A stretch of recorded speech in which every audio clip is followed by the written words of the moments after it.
Ek wil hê jy moet gou jou Bybel saam met my oopmaak by by Romeine 12.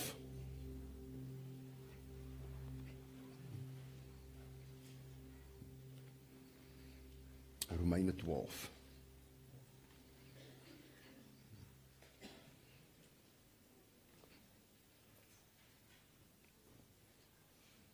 Ons is besig om te praat oor 'n reeks oor om na die beeld van Christus toe verander te word. In ander woorde, ons moet begin groot word, uit ons kinderskoene uitkom as gelowiges. En ons moet al hoe meer en meer in sy beeld verander word. En al die goed wat ons die afgelope tyd van gepraat het, is die prosesse, dis wat ons help om daar uit te kom. Maar ek het verskriklik min tyd en ek wil kyk of ek vanoggend gou hierdie gedeelte hier kan indruk. En ek wil julle moet saam met my lees vanaf vers 1 van Romeine 12. Hy sê, ek vermaan julle dan, broeders, by die ontferminge van God, dat julle julle liggame stel as lewendige, heilige en aan God welgevalle offers. Dit is julle redelike godsdiens. Ons het hierdie gedeelte gesing van hoe heilig die Here is. Holy is the Lord, holy is the Lord, holy is the Lord. Nou kom Paulus en hy praat met hierdie mensies, die gemeente in Rome, en hy sê vir hulle, dat ek vermaan julle. Wat is 'n vermaaning? Luister nou vir my, nee? Luister nou vir my, wat ek nou vir julle gaan sê is verskriklik belangrik. Doen dit. Nie 'n opsie nie, doen dit. Wat moet hulle maak? Dat julle by die ontferming van God, dat julle julle liggame stel as 'n lewendige en 'n heilige. Sê so 'n bietjie heilig. Wat ek en jy moet verstaan, is dat ons sing nie net dat God heilig is nie. As ons glo dat ons nuut gemaak is, dat ons weergebore is, dat ons kinders van God is, as jy kind van God is jy kinders van God? Is jy seker? As jy is, steek net jou hand op, laat ek net, okay? So as jy kind van God is, en ons sê, God is heilig, ons pa is heilig. Wat sê Paulus hierso? Wat moet jy nou doen? Jy is ook heilig. Sê so 'n bietjie vir iemand langs jou, jy's heilig. Nou ek sê dit baie, in vandag se tyd, wanneer jy vir iemand sê, heilig, hulle is heilig, of jy's heilig, of hulle sê dit vir jou, dan sit 'n neerhalende aanmerking. Nee. Iemand sê, jy dink jy's heilig, nee. Dis hoe ons dit beskryf. Maar hier kom Paulus en hy sê, hey, ouens, hoor nou wat ek vir julle sê, julle moet julle self voor God stel as heilige offers. Ek gaan nou 'n bietjie meer oor die heiligheid gesels. As heilige offers aan God welgevallig. In ander woorde, wat vir God aanvaarbaar is. Ons probleem is, ons wil ons lewens as offers aan God bring, soos wat ons pas. Ons wil na God toe kom, soos wat ons wil. Verskoon my, ek weet ek gaan van julle nou irriteer, maar verdra my maar. Dis hoekom wanneer ons in die begin van die diens met mense praat en ons sê, ons gaan nou aanbid, en ons moedig julle ouens aan, nee? En ons sê vir julle, kom ouens, steek so 'n bietjie jou hande op, sing so 'n bietjie luidkeel saam met ons. Die rede hoekom ons dit doen, want die Bybel sê vir ons, dit is die tipe offers wat God soek. Jesus sê vir die vrou, die Samaritaanse vrou by die put, sê vir haar, hy sê, ons God, hierdie God van ons, wat ons aanbid, nee? Hy sê die laaste dae gaan daai aanbidders aanbreek, en hulle is nou hierso, waar die wat hom regtig aanbid in gees en in waarheid sal aanbid. In ander woorde, soos wat God van ons verwag, dis hoe ons dit moet doen. So wanneer ek en jy hier aankom, en jy het so traag met die agtige houding nie, en jy is daai houding van, jy sê, hoekom karring julle so aan my? Ouens, is daar fout met jou hart. Dit sê, jy verstaan nie, wat is vir God aanvaarbaar. Jy kan nie net enige ding na die Here toe bring nie. Jy kan dit nie net op enige manier bring nie. There's a very specific way that he wants his sacrifices.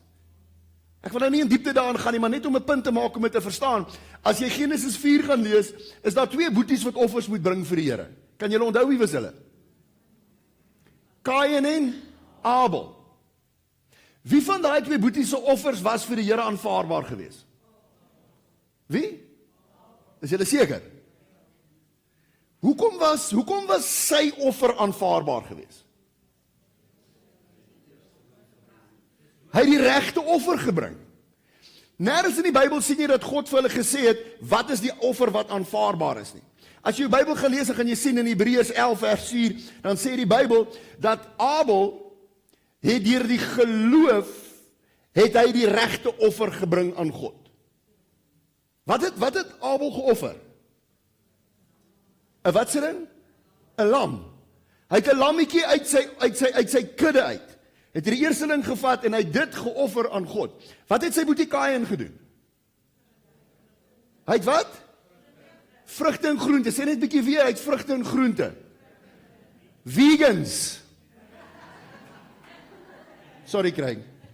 I just had to get it in there. Moet nou nie vir die ouens rondhardloop en sê, jou pastoor sê, vegans is die verkeerde offers nie. Die punt van die saak is, in die tuin, het God wat gedoen om vir Adam en Eva bedekking te gee? Iewers moes daar bloed vloei. Daai vel wat die Here vir hulle gemaak het, daai bedekking, het nie net gekom nie. Dit moes van iewers afgekom het. Iewers is daar bloed wat gevloei het, iewers is daar 'n offer gewees, wat gemaak moes word vir Adam en Eva se ongehoorsaamheid. Daar sien ons die eerste tekens van dit is wat uiteindelik vir ons soveel duisend jaar later sou kom. Die lam van God, geslag vir die wêreld. So in daai storie wat daar gebeur het, moes daar gesprekke gewees het. In daai tuin moes daar gesprekke gewees het, want hulle het uitgekom en hulle is buitekant, skuis tog.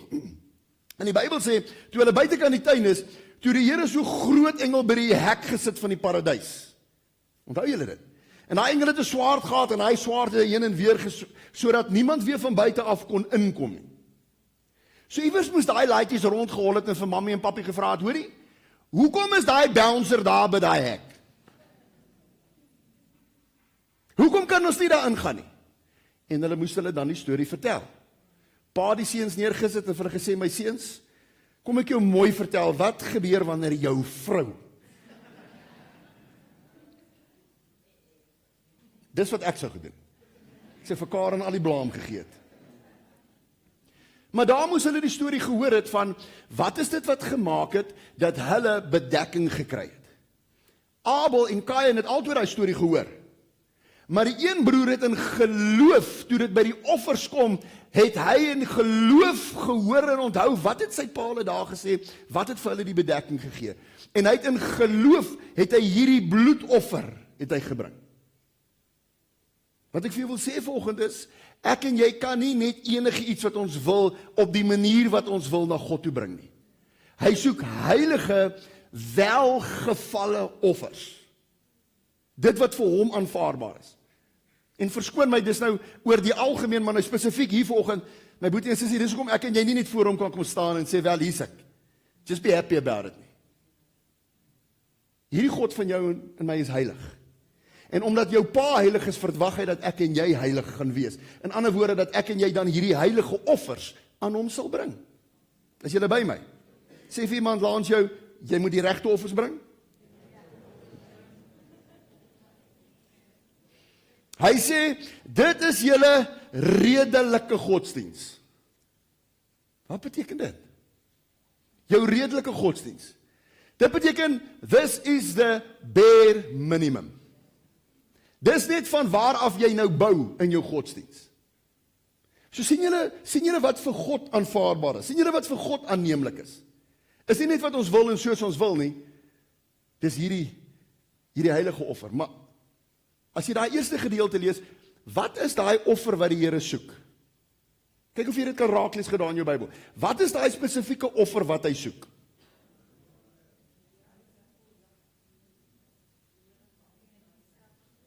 Wat sê hy? Wie is die offer? Onthou, offer is iets. Ek kan nie hoor nie. Jy, jou liggaam, sê vir iemand langs jou liggaam. Jy moet jouself as 'n lewendige offer vir die Here bring. En dis hoekom ek vanoggend hierdie tema wil aanraak, van jy en ek wat moet verstaan, dat ons heilig is. Die woordjie heilig beteken to be set apart. Sê so 'n bietjie set apart. Dit beteken jy is uit die algemene, uit almal en alles is jy gevat, en jy is gekies, want die Bybel sê hy het jou gekies. So hy het jou gevat, en hy het jou hier eenkant gesit, spesiaal, uniek, net vir hom. Glo jy dit? Nou jou en my probleem met wanneer ons praat by heiligheid is, jy voel nie altyd baie heilig nie. Is ek reg? Jessie, gewoon, okay. Jy hoef nie so eerlik te wees nie. Hoekom sukkel ek en jy om heilig te voel?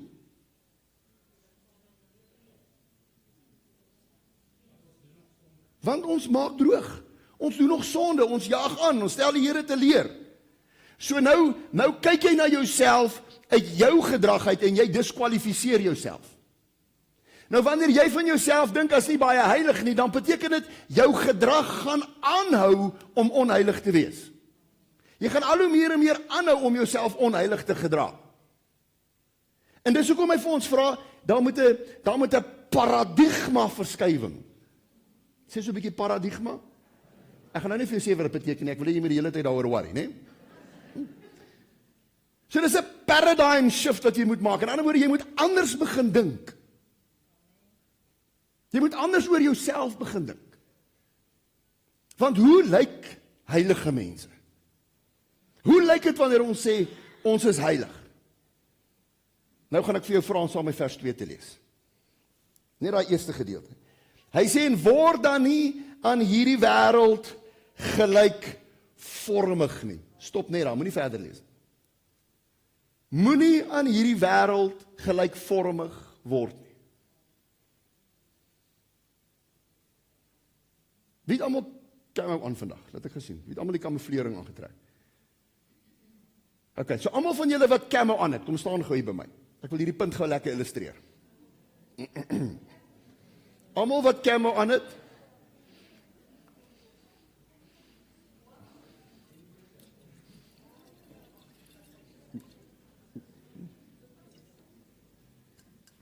Ja, wragtig Morney.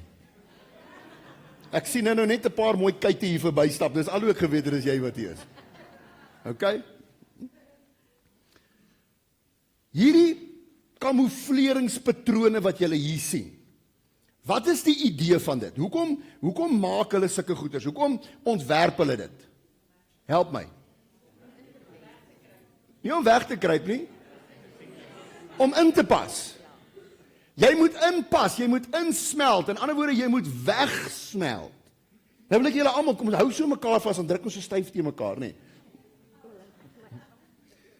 Sien julle, al wat julle sien is voete en koppe, nê, sien julle? Julle kan niks sien nie. Nou skielik raak die vetties weg en die mares raak weg, nê. Sien julle, we are one, Simonye. Onthou julle Simonye, nê? Okay? So die idee van dit is dat jy smelt so met jou omgewing in, dat jy nie uitgeken kan word nie. Ons ouens wat almal graag jag, ons trek so aan, sodat die kudu en die gemsbok en die springbok jou nie kan raak sien nie. Daar's 'n ou wat nou die dag op een van die jagtersblaaie, wat die ouens op Facebook sit, vra hy 'n vraag, hy wil iewers wil hy gaan jag, en hy vra toe, hy sê, man, sê gou vir my, kan julle ouens vir my sê, wat kan ek vra vir 'n jong kudu-bul? En dan nou antwoord en sê vir hom, hoor net by hom of die camo werk. Ons probeer so effektief as moontlik met ons tipe kamouflering wees, sodat ons so veel as moontlik kan insmelt, sodat ons nie uitgeken kan word. Nou sê Paulus vir ons in daai gedeelte, moenie aan die wêreld gelykvormig word nie. In ander woorde, don't blend in with the world that you are looking just like them. So as hy vir ons sê, jy moenie aanpas nie, as hy vir ons sê, jy moenie insmelt nie, jy moenie gelykvormig word nie, wat sê hy dan eintlik vir ons? Jy moet uitstaan. Nou soek ek die ouens wat almal hierdie helder klere aan het, nee, almal van julle wat 'n helder kleur het, nee, staan julle gou vir my op. Alright, nou wil ek hê julle moet gou hier voor by my kom staan. Al julle bright, shining people, nee? Nou wil ek hê julle moet so tussen hierdie ouens gaan staan, nee? So knit one, slip one.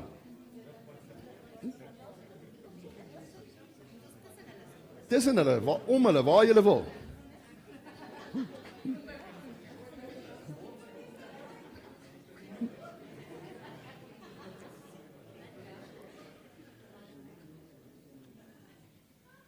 Tanya staan al langs jou man, ja, laat ons kyk aan.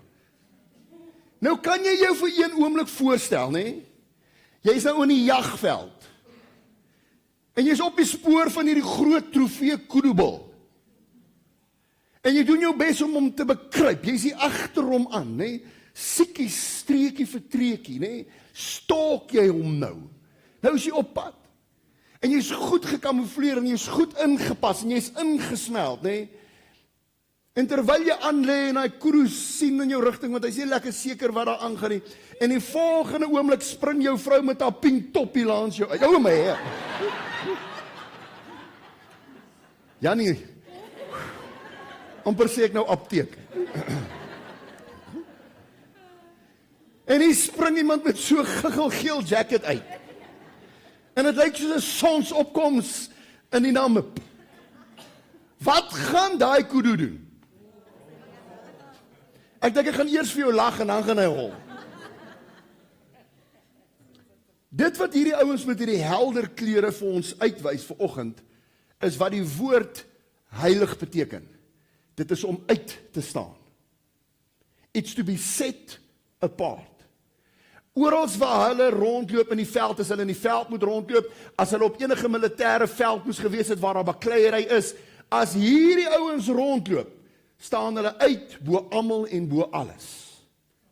En dit is wat Christus vir jou en vir my sê, wanneer hy sê, ek wil hê julle moet julleself as heilige offers na my toe bring, wil ek hê julle moet hoor vandag dat hy van ons vra, dat in die kultuur en in hierdie wêreld wat ons nou in leef, my boetie en sussie, moet ek en jy as kinders van God uitstaan. We can't blend in. If we blend in, we are the same. Op elke vlak. Waar ek en jy saam met hierdie wêreld, as hulle ons nie kan uitken nie, as ons nie geïdentifiseer kan word nie, as ons nie uitstaan nie, dan is ek en jy net soos die wêreld. En dis die probleem wat ons op die oomblik ervaar. En dit is in hierdie tydvak wat ons in beweeg, waar ek en jy al hoe meer en meer gaan moet begin bewus raak van, jy gaan 'n keuse moet maak. Are you going to keep on walking with your camo? Gaan jy aanhou om die hele tyd rond te loop met jou gekamoufleerde drag, waar die wêreld jou nie kan uitken, hulle weet nie regtig waar staan hulle met jou nie? Of gaan jy vreesloos met boldness daar aankom met jou pink pakkie, met jou giggelgeel I'm walking on sunshine tekkies, gaan jy daar opdaag met jou en jy gaan vir hulle wys hoe lyk dit wanneer ek as 'n heilige welgevallige offer vir God my lewe gee. Hoekom? Beteken dit ek en jy moet nou op 'n altaar gaan lê soos wat Abraham met sy seun gedoen het? Beteken dit ek en jy moet letterlik op 'n kruis klim soos wat met Christus gebeur het? Wat die Here Jesus vir jou en vir my vra, wanneer hy sê ons moet so lyk in hierdie wêreld, is hy vra dat jy jou lewe vir hom sal gee, sodat hy met jou lewe kan maak net wat hy wil. Dat hy jou kan gebruik waar hy wil, en dat hy jou kan gebruik soos hy wil. Ek kry hoendervleis as ek daaraan dink, as ek, ons almal sê amen. Maar ouens, dink aan die impak van daai stelling. Dink aan die impak van daai stelling, as jy moet sê, Here, ja, ek gee myself as 'n offer vir u, maak met my lewe soos u wil.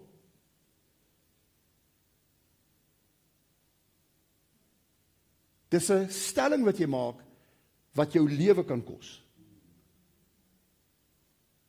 En dis waar ons in hierdie tyd wat ons nou in moet leef, dis daai kosteberekening wat ek en jy moet maak.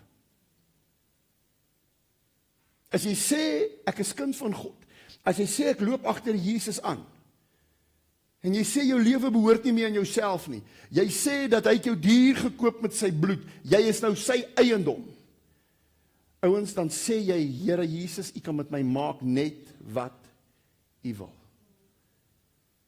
Al sit U my neer op die universiteitskampus, en ek is besig om die goeie nuus te verkondig, en iemand skiet my dood, hier voor duisende mense. Lord, if that is where you need me, I will be there. Dis die extreme. Maar die Here vra dat ek en jy gaan begin uitstaan in die algemene goeders in ons lewens. Ek sit nou die aand, sit ek en Karen saam met mense, en ons is besig om aandete te geniet by 'n restaurant. En dis 'n verskriklike Ladida restaurant, want ons het Ladida vriende ook, né? En ons sit in hierdie restaurant, en ek wil hê jy moet hoor uit plek uit die setting. Nou is daar klomp mense, en is mense met aansien, en is mense wat finansiëel suksesvol is. En tussen dit almal is daar 'n pa met sy seuns wat kom sit en eet. En toe hulle by die tafel hulle bestelling geplaas het en hulle kos kom aan, vat die pa sy 2 seuns in hulle hande en hulle bekliphard voor al die mense vir hulle kos. Ek sê vir al die ander ouens om die tafel, ek sê vir hulle, kyk daar. Can you see what people looks like? They're not blending in. Kan jy sien hoe lyk mense wat onbeskaamd uitstaan, heilig voor die wêreld leef? Want kom ek jou sê, daai gebaar wat hulle daar doen, so eenvoudig en so simpel soos wat dit vir jou en my sal klink, maar daai gebaar van om hande te vat en om aan God erkenning te gee en dank te vra vir hierdie voedsel voor al daai mense, you're making a statement. Jy kry mense se aandag. Onmiddellik is mense aan die praat. Onmiddellik hoor jy mense wat daai kant toe kyk, almal hier by hierdie tafel. Dan sien jy sommer party ouens so skaam, hulle het al 'n halfte van hulle bord kos opgevreet, dan sien jy sak almal skielik gou hulle koppe net so. Hoekom? Want ons almal is geleer jy moet eet, bid voordat jy eet, nee, en nou skielik is hierdie oortuiging van o, gatta patata, ek moes dit eintlik gedoen het.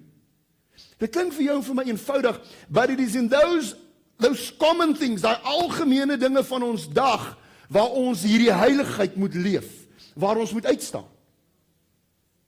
Because the world needs to see. Die wêreld het nodig om te sien, hoe lyk mense wat waaragtig waar uitverkoop is aan Jesus Christus? Want hulle is honger. Die probleem is, hulle sien dit nie, hulle weet nie dis daar nie, want hulle is so gewoond om jou en my so rond te sien loop in die dorp. Verskoon my nou, ek gaan nou 'n simpel stelling maak, maar dis die belaglikheid daarvan. Hoeveel van ons koop nie camo as 'n fashion statement nie? Jy gaan koop 'n mooi gekamoufleerde toppie of 'n mooi gekamoufleerde keppie, dan gaan loop jy met die ding in die mall rond. Hoe dof kan ek en jy nou wees? Wat maak daai ding saak in die mall? Hy het geen werk nie. It's got no purpose. Amen. Verstaan julle? En dis hoe hulle na ons kyk.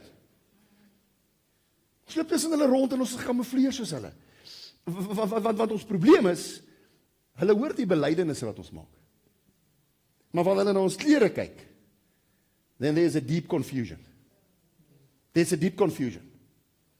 En dis wat ek by julle wil los vanoggend, kerk, is die Here Jesus vra en hy soek mense wat nie meer gaan inpas nie, wat nie meer gaan wegsmelt nie.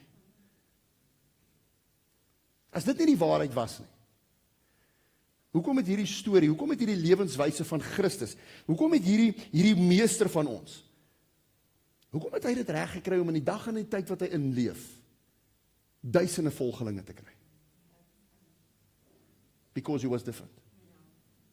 Hierdie boodskap het hulle tussen heidene nasies ingevat. Ongelowiges. Mense wat van Christus nog niks, wat ander afgode aanbid het. Hoe is dit dat teen daai kultuur, hoe dat hulle ingestap het met hierdie boodskap van Christus, hoe is dit dat hulle daai mense weggerokkel het van hulle geloof af? Hoe is dit dat hulle daai ander afgode se aanbidders kon wegroof terug na Christus toe? Because there was something in them that they could not find in their earthly gods. Daar's iets gewees wat hulle laat uitstaan het. Daar's iets wat hulle laat honger, laat smag het na hierdie boodskap wat hulle gehoor het, wat verkondig was. They were counter culture. Sê jy vir 'n bietjie iemand langs jou counter culture?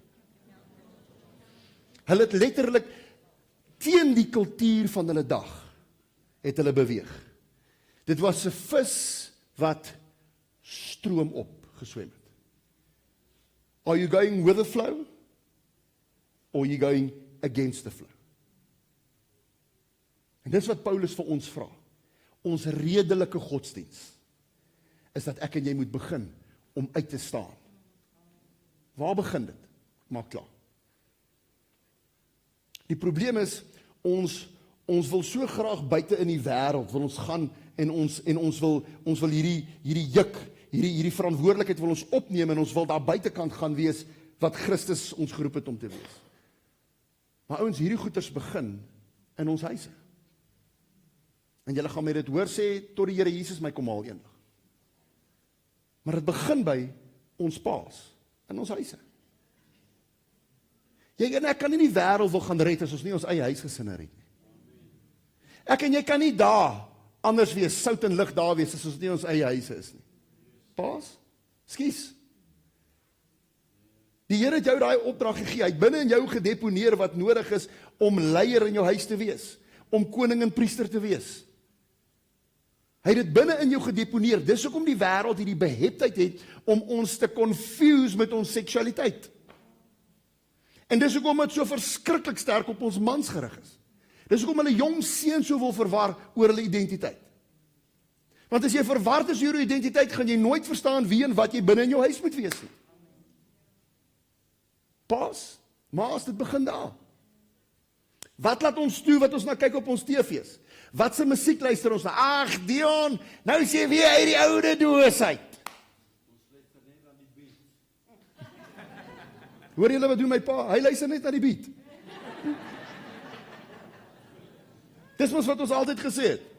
As ons na hierdie lekker rock and roll, Uriah Heep, Black Sabbath en AC/DC geluister het. Nee man, is net die beat. Maar ongelukkig, that's what it means to be set apart.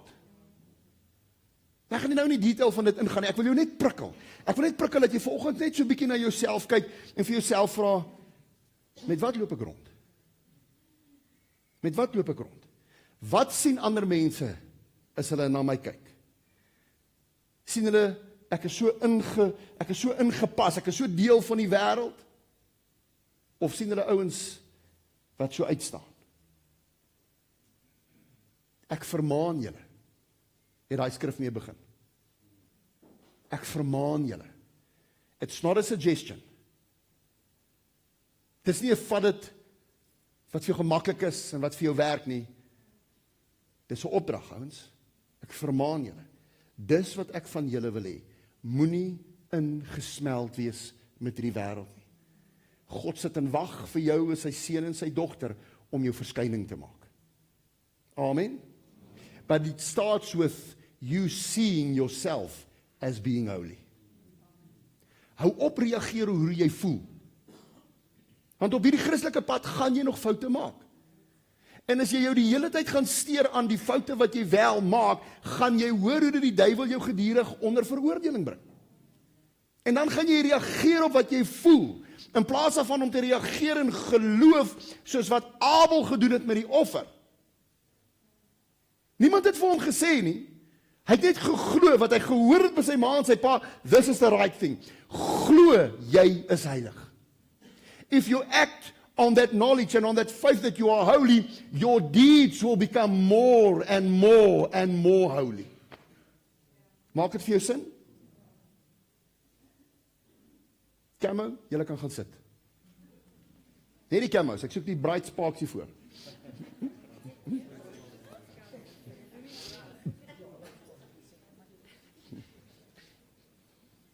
En ek wil dit net hiervoor los vir 'n visual reference. As jy daar sit vanoggend en jy sê, Here, ek hoor hierdie vermaaning, ek hoor hoe dit jy met my praat. En ek besef, Here, dis hoe ek moet lyk. Ek wil gehoorsaam wees aan daai vermaaning. Ek wil myself bring as 'n heilige offer aan U. 'n Offer word gebring, ouens, 'n offer word nie gevat nie. So it's got to be something out of your free will that you bring to Him. Jy bring jouself en jy sê, Here, hier's ek. Elke oggend as ek opstaan. Elke oggend verloon ek myself. neem ek my kruis op en ek stap agter hom aan. Sê so 'n bietjie elke oggend. En ek wil jou vra vanoggend, as jy daai ding saam met my wil doen, en jy sê, Here, hier's ek. Ek wil gehoorsaam wees. Ek wil begin om uit te staan. Ek is moeg om gelykvormig te wees. Ek wil soos hierdie ouens lyk. Dan wil ek jy daar wees, sit staan saam met my asseblief. As dit jy is. En asseblief, don't fall under peer pressure. Moenie staan omdat ander staan nie. As die prys vir jou te veel is, as jy ongemaklik is, jy nog nie daar is nie, ouens, it's fine, you can sit. Maar as jy vanoggend opstaan, dan het jy aangemeld. Jy het gesê, Here, hier's ek as 'n offer. Use me. Amen. Is jy reg om gebruik te word? Is jy reg om heilig te begin leef? Steek net jou hande op en dan sê jy, Here, hier's ek.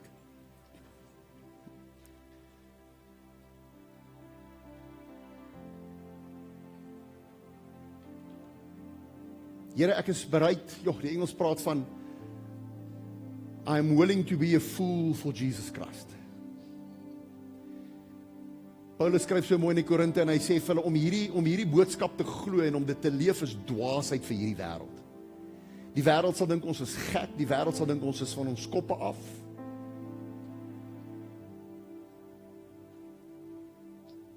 Maar ons weet wat die effek van hierdie boodskap is, Here, want dit is hoekom ons hier staan. Somebody was a fool for you in my life, Lord. There was a Calvin Fincham that did not despise this message. He was not ashamed of the name of Jesus Christ. He stood out.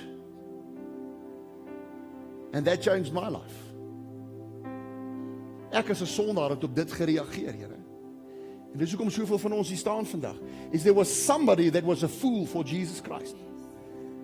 So Lord, there was somebody that said, I will not be ashamed.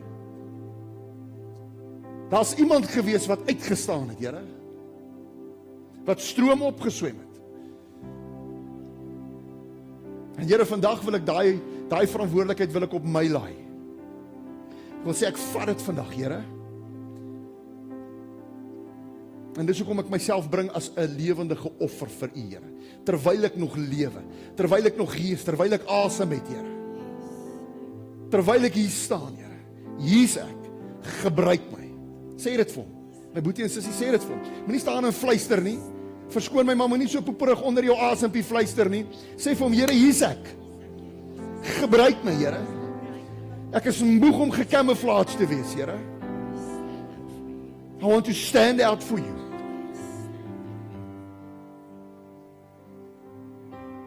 To be set apart. Holy, holy, holy.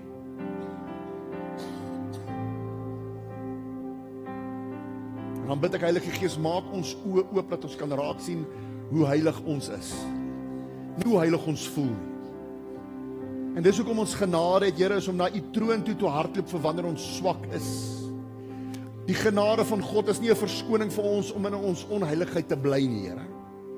Daai genade is daar om ons te help wanneer ons swak is. En daarom bring ek my swakhede na U toe vandag, Here.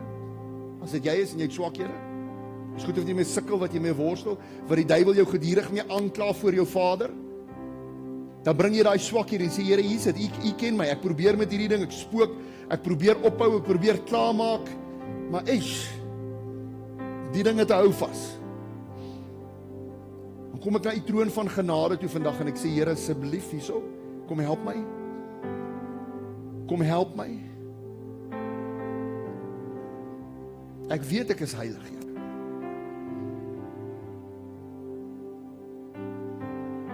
Help me deal with this weakness, Lord. Die Bybel sê hy is getrou en regverdig, ouens. Die Bybel sê sy oor is nie doof nie en sy arm is nie te kort nie.